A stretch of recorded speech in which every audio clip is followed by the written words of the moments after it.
안녕하세요. 우리 이번 시간에는 대한제국과 광무개혁이라는 주제로 공부 한번 해보겠습니다. 대한제국이라는 나라는 조선에서 바뀐 건데요. 조선과 대한제국의 가장 큰 차이점. 조선은요, 왕의 국가라고 한다면은 대한제국은 황제의 국가입니다. 자, 왕과 황제, 동아시아 사회에서 왕보다 높은 존재는 황제죠.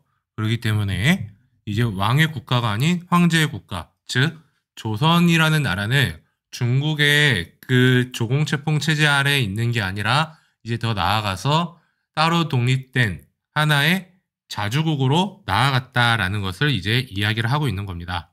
자, 먼저 이 대한제국은 왜 만들어졌는지 그 배경을 보면은요, 일단 아관파천 이후에 조선의 왕이 러시아 공사관에 있으면서 러시아와 일본 간의 세력 균형이 어느 정도 이루어지게 됩니다. 그러면 동시에 어떠한 문제점이 있냐면요, 이 러시아를 중심으로 한 열강의 이권 침탈이 심해져요. 어차피 왕은 러시아의 보호를 받고 있기 때문에 러시아의 입김에 따라 움직일 수밖에 없던 상황입니다. 그렇기 때문에 고종이 빨리 돌아오셔야 됩니다.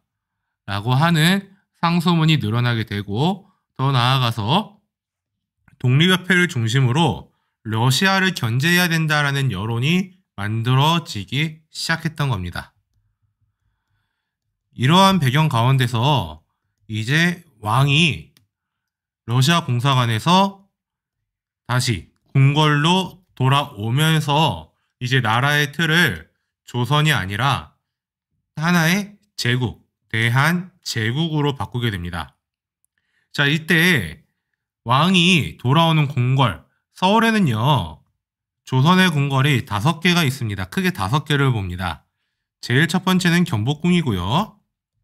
그 다음은 창덕궁이죠. 이 창덕궁이 사실상 메인 궁궐 역할을 합니다. 왜냐하면 메인 궁이었던 경복궁은 임진왜란때 불탄 이후로 약 270년 정도 그냥 폐허 상태로 있다가 나중에 다시 만들어지게 됩니다. 하지만 왕이 경복궁에 들어가서 생활한 게 몇 년 되지 않아요. 그러니까 사실상 조선의 메인 궁궐은 창덕궁이었습니다. 그러다 창덕궁 옆에 왕실 여성들을 위해서 만들었던 궁궐인 창경궁이 있죠. 그리고 경희궁이라는 궁궐이 있고요. 오늘날 서울역사박물관 그 자리를 중심으로 해서 그 언저리 일대가 대부분 경희궁이었고요. 그 다음에 하나가 경운궁입니다. 자, 이 중에 고종은 어디로 돌아가냐면 바로 이 경운궁으로 돌아갑니다. 근데 이 경운궁은 덕수황제, 고종을 덕수황제라고도 부릅니다. 왜냐하면 고종의 호가 덕수입니다. 그렇기 때문에 덕수황제가 사시는 궁궐이라는 뜻으로 덕수궁이라고도 부르게 됩니다. 어찌되었든 간에 고종은 이 5개 궁궐 중에서 경운궁으로 이제 돌아오게 됩니다. 경운궁으로 돌아온 이유는요, 이 경운궁 주변, 오늘날 정동 일대는요, 바로 궁궐 담벼락을 바로 옆에 영국 공사관, 미국 공사관, 벨기에 공사관, 러시아 공사관, 이런 다른 서양 여러 국가들의 그 공사관들이 많이 널려 있던 곳입니다. 오늘날에도 여기에는 뭐 미국 대사관 관저라든지 영국 대사관이라든지 이런 데들이 쭉 있는 그런 외교의 중심지입니다. 자, 그렇기 때문에 여차하면은 1895년 을미년 때에 그런 불상사가 일어난다면 왕은 경복궁에 있으면 도망갈 곳이 없어요. 근데 경운궁은 바로 담벼락만 넘어가면 돼요. 문만 열고 바로 나가면 되기 때문에, 그래서 경운궁으로 황궁을 한 것으로 보여집니다. 이 경운궁으로 돌아오면서 고종은 나라 이름을 대한으로, 그 다음에 연호는 이제 황제의 국가니까 중국 황제가 쓰던 연호를 쓰는 게 아니라 새롭게 연호를 써야 됩니다. 그래서 국호는 대한이요, 연호는 광무라고 해가지고요, 새롭게 만들고 이제 황제의 틀을 갖추기 위해서 새롭게 황제 즉위식을 거행하게 됩니다. 이 황제 즉위식은요, 어디서 하냐면은 베이징에는 천단이라고 있습니다. 근데 우리는 환구단이라는 거를 이렇게 만들어 놔요. 그리고 환구단의 부속 건물로 제사 지내기 전에 이런 준비하는 건물인 황궁우를 이렇게 지어 놓습니다. 근데 나중에 일제가 조선을 식민 지배하면서 이 조선의 흔적들을 정체성을 상징하는 것들을 많이 파괴합니다. 그래서 경복궁은 한 15% 정도만 남겨놓고서 다 파괴하고 이거를 지금은 계속 복원해 나가고 있는 중이고요. 이 덕수궁도 이 고종황제가 있던 이 시점에 비하면 3분의 1 정도의 영역밖에 되지 않는 그런 상황이 됩니다. 그래서 일제는 1910년대에 이 환구단을 밀어버리고요. 여기에다가 철도 호텔을 짓습니다. 근데 이 철도 호텔은 나중에 조선 호텔로 바뀌고 식민지배 끝난 이후에 또 지금까지 남아있어서 지금도 이 조선 호텔이라는 이름으로 자리에 남아있습니다. 조선 호텔 앞에 누구나 들어갈 수 있고요. 그 앞에 건물 안으로 들어가지 않고 이 로비를 지나서 쭉 가면은 바로 이 황궁우는 오늘날에도 그냥 자유롭게 관람을 할 수가 있는 상황입니다. 자, 그렇게 해서 이 대한제국은 이렇게 만들어졌고요. 그런 다음에 이제 여러 가지 특징들을 한번 봐야 되는데, 이 고종황제는 대한제국, 황제의 국가, 이 황제권을 굉장히 강화해 나아가게 됩니다. 그리고 그거에 기반이 되는 게 바로 이 대한국 국제라는 겁니다. 대한민국에서 모든 법률의 기초는 대한민국 헌법에 기초하고 있듯이 대한제국 또한 대한국 국제에 기초해서 이 여러 가지 정치, 외교 활동이 이루어지게 됩니다. 자, 이 대한국 국제는 바로 이 법규교정서라는 기관을 설치해서 제정을 하게 됩니다. 그래서 이 대한국 국제에는 우리가 자주 독립제국이다. 그리고 전제군주국이고 황제권은 무한하다라는 것을 강조하고 있습니다. 자, 보면은요, 제1조에 대한국은 세계 만국이 공인한 자주독립제국이다. 자주독립제국이라는 말은 이제 더 이상 청의 속국도 아니요. 그렇다고 일본의 영향력에 있는 나라도 아니고 러시아의 영향력에 있는 나라도 아니다라는 것을 이야기하고 싶은 겁니다. 그리고 제2조에 좀 핵심적인 문구가 나오는데 대한국의 정치는 만세토록 변하지 않을 전제정치다. 황제가 모든 거를 다 한다라는 겁니다. 이거에 대한 설명은 바로 3조에 덧붙여놨죠. 대한국의 대황제는 무한한 군주권을 가진다라고 하면서요. 그래서 만약에 대한국의 신민, 이 신하된 백성이 군권, 황제권을 침해하면 신민의 도리를 잃은 자로 간주한다. 그러니까 황제권은 매우 강하다라는 겁니다. 그리고 대한국의 대황제는 육해군을 통솔하시고요. 군대 편제를 정하고 계엄을 명한다.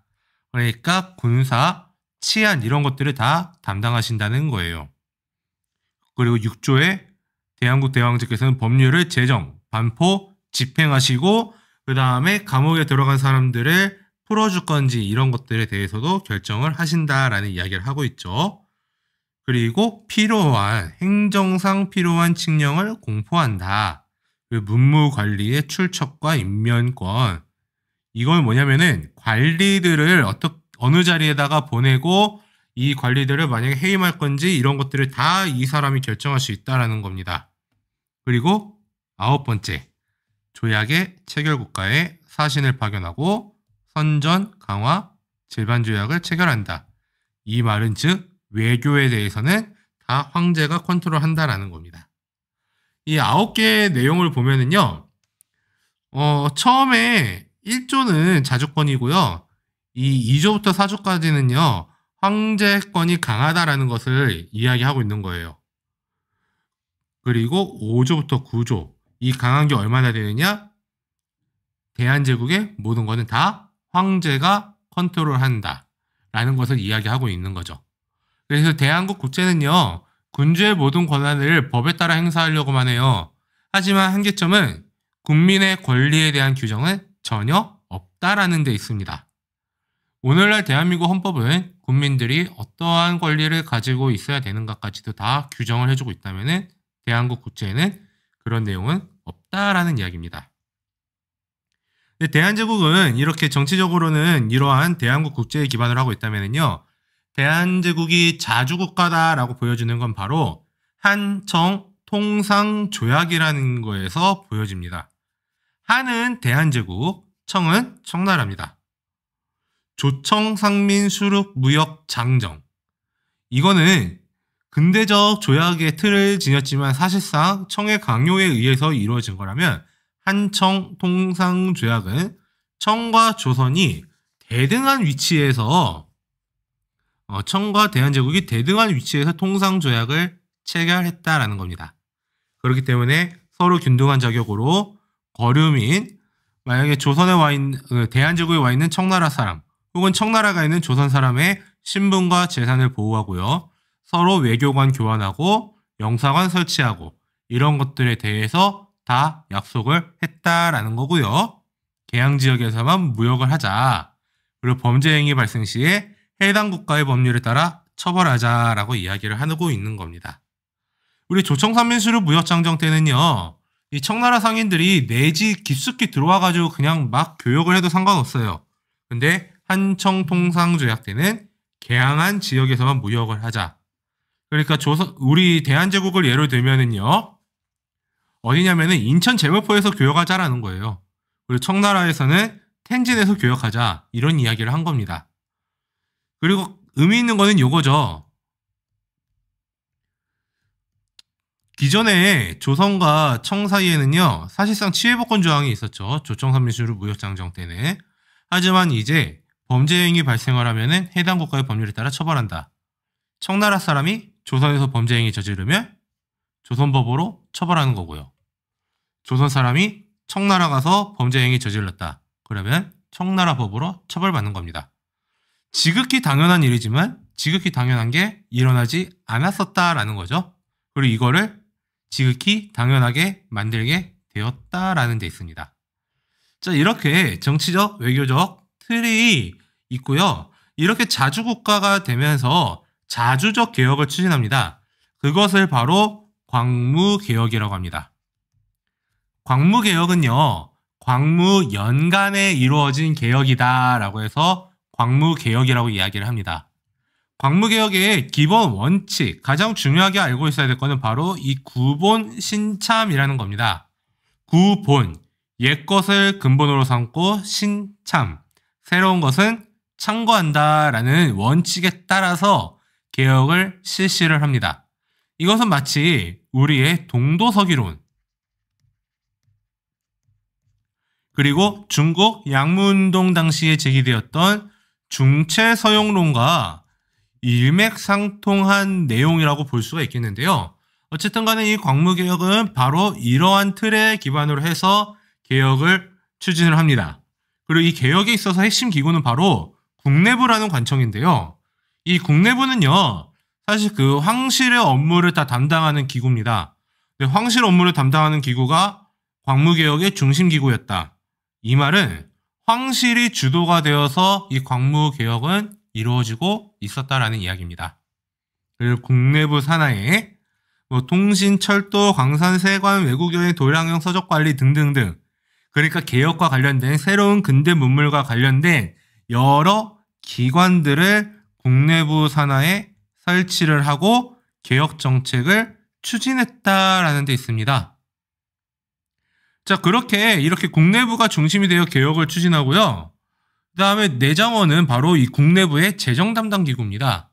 그래서 여기에서 나오는 여러 가지 것들, 특히 인삼을 전매하거나 광산을 개발하거나 이런 것들을 통해서 나온 여러 가지 수입들을 통해서 황실 주도의 개혁 사업을 추진해 나아가게 됩니다. 그러니까 개혁을 할 때는 사실 그 개혁하고자 하는 의지도 필요하지만 더 중요한 거는 돈이거든요. 돈 없으면 개혁을 하기는 쉽지는 않죠. 하지만 이 내정원에서 이렇게 개혁 자금이 마련이 되었다라는 이야기입니다. 그리고 이 전환국이라는 기구, 여기는 원래 화폐 발행하는 기구인데 이 전환국을 황실 직속, 즉 국내부 산하로 편입을 시켜버려요. 그리고 이 전환국에서 백동화라는 화폐를 대량으로 발행을 하면서 이거를 통해 근대화 정책에 재원으로 이렇게 활용을 해 나아갔다라는 겁니다. 자, 그러면 이러한 기본 틀 속에서 어떠한 개혁이 이루어졌는지 그 개혁의 내용을 한번 살펴볼 필요 있을 것 같은데요. 먼저 의미 있는 건 이 광무개혁 때는 군사적 측면의 개혁도 실시를 해 나아갑니다.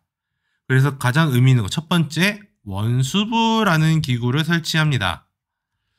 여기에서 원수부, 원수가 컨트롤하는 부서라는 거고요. 그 원수부의 최고는 바로 대원수, 대원수는 바로 황제가 직접 대원수 자리에 올라가면서 국방, 군사력 이런 것들을 다 장악을 해 나아갑니다. 그리고 서울에는 친위대, 지방에는 진위대라는 이 군이 있었는데요. 이들에 대한 병력을 더욱더 보충하고 강화해 나가고 더 나아가서 시위대까지 추가로 설치하면서 군사의 숫자는 더 늘어나게 됩니다. 그리고 이거는 실제로 시행하지 않은 건데요. 징병제를 시행해 보려고 준비를 해가지고 이거는 추진을 하기는 하지만 실제 시행은 안 되고요. 이 무관학교도 설립을 해요. 그래서 외국인 교관도 초빙해오고 이렇게 하면서 장교를 육성해 나아가려고 하고 경찰기구로서 경위원도 설치를 합니다. 이렇게 해서 일본의 망명한 사람들을 감시하고요.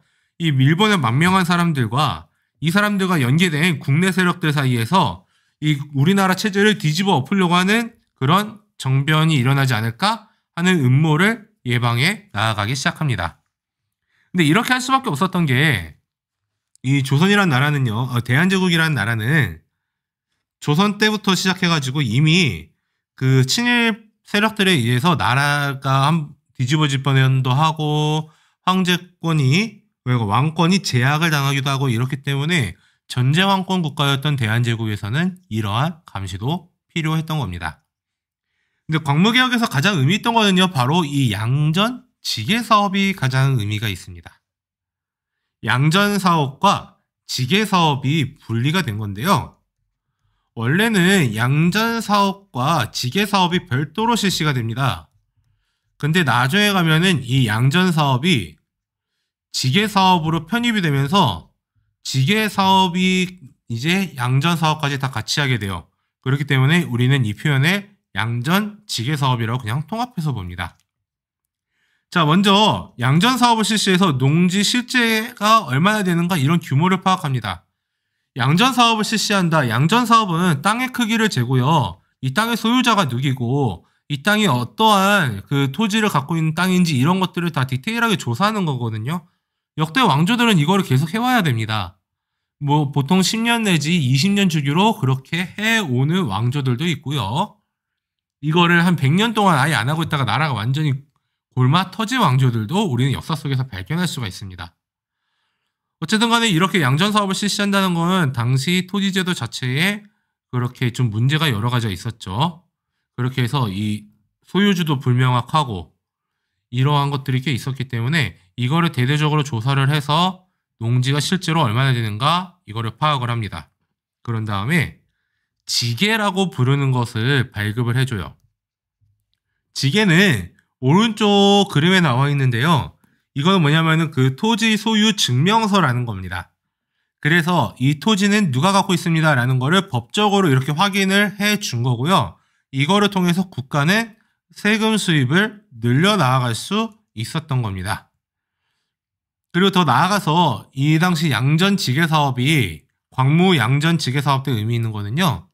개항장을 제외하고 외국인들의 토지 소유를 금지하면서 이제 외국인들에 의해서 토지가 침탈당하는 이런 것들을 방지를 하고 이제 대한제국 사람들이 국민들이 다 땅을 다 갖고 있으면서 이들이 기반이 된 국민들의 기본 수입이 기반이 돼서 이걸 바탕으로 나라의 수입이 늘어나고 이거를 바탕으로 개혁을 추진해 나아가겠다라는 그러한 의지가 반영이 되었던 겁니다. 그래서 이렇게 보면은 이제 지계암은 규정이라는 걸 한번 볼까 합니다. 지계암은요, 이 양전지계 사업을 담당했던 관청인데요. 자, 지계암은 규정 제1조에 보면은 지계암은은 한 성부와 13도 각 부와 군의 살림, 토지, 전답, 가옥의 지계를 정리하기 위해 임시로 설치한다라고 규정하고 있습니다. 그리고 제10조에는요. 대한제국 인민이 아닌 사람은 산림, 토지, 전답, 가요계 소유가 될 수가 없다라고 규정을 하죠. 하지만 계양장은 제한을 받지 않는다라고 합니다. 그러니까 계양장, 인천 제물포 같은 데서는 외국인이 토지를 사도 되지만 내륙에 들어와서는 그렇게 할 수 없었다라는 겁니다. 그리고 제11조에는 여기에 이 소유주가 이 지게를 발급하지 않다가 적발이 되면은 그 가격에 토지 가격의 10분의 4에 해당하는 벌금을 물리고 이 지게를 발급을 한다라는 겁니다. 자, 이렇게 해서 전 국토의 3분의 2에 대한 측량 사업을 마무리를 하게 됩니다. 이 광무 양전 지게 사업은요. 나머지 3분의 1은 못했죠. 근데 이제 이거가 굉장히 의미 있는 거는요. 이렇게 됐기 때문에 근대적 토지 소유권이 확립이 되고요. 이 식민지배 시기에 일제가 1912년부터 토지조사 사업이라는 거를 실시합니다. 근데 이 일제 토지조사 사업이라는 거는 결국에는 근대적 토지 소유권 확립을 명분으로 내걸었는데요. 어쨌든 이들의 숨겨진 목표는 그 조선인들의 토지를 빼앗는 게 목표입니다. 그리고 일본인들에게 값싸게 넘겨줘가지고 이 조선을 일본인들의 그 땅으로 만들고 싶어 했던 게 실질적인 목적인데, 어쨌든 간에 그 일제가 실시했던 그 토지조사 사업 때도 가장 기본으로 삼았던 건 바로 이 대한제국이 실시했던 이 양전지게 사업입니다. 이 양전지게 사업의 결과물이 있었기 때문에 일제가 토지조사 사업을, 물론 그들은 뭐 조선인들 입장에서는 많이 뺏겼으니까 문제가 있는 거긴 하지만 그 식민지배 기관으로서 그 조선총독부가 실시할 때에 대해서는 크게 도움이 되었기 때문에요. 이거는 굉장한 의미를 갖고 있는 사업이라고 이야기할 수 있겠습니다. 자, 그런 다음에 여러 가지 근대 시설도 도입을 합니다. 그래서 근대적 시설을 마련하고 공장과 회사도 설립을 하죠. 그리고 교통, 통신, 전기, 우편 분야에서 여러 가지 시설도 만들어내고 전화도 만들고 전차나 철도도 이렇게 만들어내게 됩니다. 그리고 더 의미 있는 거는요. 바로 처음에는 프랑스인에게 넘겨줬던 경의선 철도를요. 철도 보설권을 이 프랑스인이 못하게 되면서 다시 회수를 합니다. 그런 다음에 국내부 산하에 이 서북철도국이라는 걸 설치를 해서 여기에서 주도가 돼가지고 경의철도를 만들려고 하거든요. 근데 나중에 결국에는 이 경의선 부설권은요. 일본이 넘어가가지고요. 일본이 사실상 마무리를 짓긴 합니다. 어쨌든 간에 이렇게 해서 우리 스스로 좀 해보려고 했다라는 거. 그리고 다른 나라의 유학생도 파견하고 실업학교나 기술교육기관을 설립해서 근대적 산업기술을 습득하려고 했다라는 데 있습니다. 그래서 이 시기에 근대적인 공장도 만들고 회사도 설립하고 이러한 모든 것들을 통틀어서 우리는 식산흥업 정책이 이루어졌다라고 이야기를 하기도 합니다. 이 식산흥업 정책이라는 키워드를 한번 기억을 할 필요도 있겠습니다. 자, 그때 이렇게 만들어져 있고요. 우리 전차는요, 뭐 서대문에서 청량리까지 가는 게 먼저 만들어지고요. 그 다음에 철도는 인천 제물포에서 서울 노량진까지, 이게 제일 첫 번째 우리나라에서 개통된 이 철도 노선들입니다. 그런 다음에 이제 경부선도 놓이고 경의선도 놓이고 경원선도 놓이고 이렇게 해가지고 우리나라의 여러 곳에 철도가 이렇게 놓이게 되는 겁니다. 자, 그런 다음에 금융정책에 있어서도요. 이제 여러 가지 좀 볼 게 있는데요. 먼저 일제가 한국에서 제1은행권을 발행합니다. 일본 돈이에요. 근데 막상 일본에서 유통되진 않는 화폐입니다. 그렇기 때문에 이 대한제국은요. 제1은행권 유통 반대 운동도 전개하고 중앙은행을 설립하려고도 하여, 그리고 금본위 화폐제도, 이제 은이 기반이 되는 화폐제도는, 은본위 화폐제도는요. 우리가 갑오개혁 당시에 이미 실시를 하긴 합니다. 신식화폐 발행장정이라는 거를 발표하면서 은본위 화폐제도로 가게 되고, 그때 만들어진 돈이 백동화라는 건데, 이제 거기에서 금본위 화폐제도로 바뀌려고 변화를 하려고 합니다. 하지만 그게 뭐 추진을 했다라는 거지 실제로 성공했습니다 라는 이야기는 아니죠. 근데 어쨌든 간에 이렇게 시도는 하고요. 그 다음에 민간은행을 만드는 것을 설립을 합니다. 그래서 한성은행과 대한천일은행과 같은 여러 은행들이 등장합니다. 이 1909년도의 대한천일은행의 모습인데요. 이 대한천일은행은 이 여러 가지 인수, 합병, 계승 이런 것들을 거쳐서 오늘날까지 이어져 오고 있는데 이 대한천일은행의 후신이 바로 오늘날에 있는 우리은행이다라고 이렇게 볼 수가 있겠습니다. 이렇게 광무개혁은 정말 여러 가지 개혁안들을 많이 내요. 그 중에 가장 의미 있는 거는 양전 지게사업이었다라는 거거든요.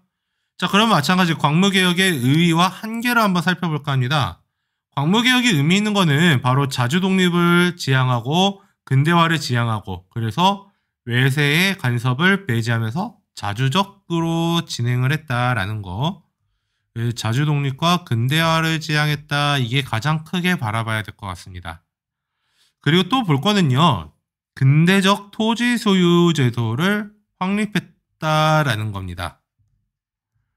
무엇을 통해서냐면 바로 양전 지게 사업을 통해서 그리고 양전 지게 사업의 결과물로 나온 게 바로 지게라는 거를 발급했다라는 것이죠.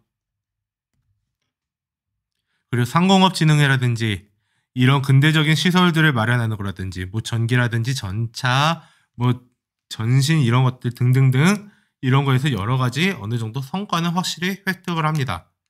하지만 한계점이 존재하는데요. 먼저 이 광무개혁의 당시에는요. 황제권을 강화하는 데 초점을 맞춰져 있어요. 어차피 이 개혁 자체가 황실 주도의 개혁입니다. 그리고 황제권을 강화하는 데 초점이 맞춰져 있었기 때문에 민권, 국민들의 권리, 백성들의 권리를 보장하는 데까지 나아가지 못해요. 또한 황실을 보호하고 치안 유지만을 위해서 군사제도 개혁을 하지 이게 실제로 나라를 방어하고 이런 데까지 나아가지 못합니다. 그렇기 때문에 그 일제가 우리나라 군대를 해산하려고 했을 때 1907년도 당시에 이 대한제국의 군대는 사실상 없다고 봐도 될 정도의 상황에까지 놓여지게 됩니다. 하지만 개혁이라는 거는요. 우리가 뭔가 확실한 추진 세력이 확실하게 명분을 내걸고 나서야 되는데요. 이 광무개혁 당시에는 집권층의 부정부패도 있고 일본이라든지 이런 애들이 대표되는 열강의 간섭도 존재했던 겁니다. 그리고 황실의 특정 관료만이 개혁을 추진해서 국민들이 적극적으로 개혁을 이렇게 합시다라고 이야기를 해도 받아들여지지 않는 거고요. 그리고 개혁에 필요한 재정도 충분히 확보하지 못했기 때문에 외국으로부터 차관을 도입하려고 하고 그게 안 되니까 개혁 추진에 차질을 빚게 되었던 겁니다. 그래서 이 광무개혁의 한계는 바로 황제권 강화에 초점이 맞춰져 있었기 때문에 이 황제권에만 초점 맞춰져 있었다라는 게 바로 광무개혁의 한계점이라고 할 수 있겠습니다. 어쨌든 간에 그 황제국가로 바뀌면서 자주적인 개혁이란 거를 이제 추진을 해보게 되는데요. 이제 가장 큰 문제점, 가장 안타까운 점은 바로 이제 대한제국이 그렇게 변화되는 속도에 비해서 이 대한제국을 둘러싼 국제정세가 굉장히 빠른 속도로 변화되었고 대한제국은 거기에 제대로 대처를 못했다라는 데 있습니다. 그리고 바로 다음 시간에는 바로 우리나라의 국권이 어떻게 빼앗겨 나가고 있는가 그 과정을 한번 살펴보도록 하겠습니다.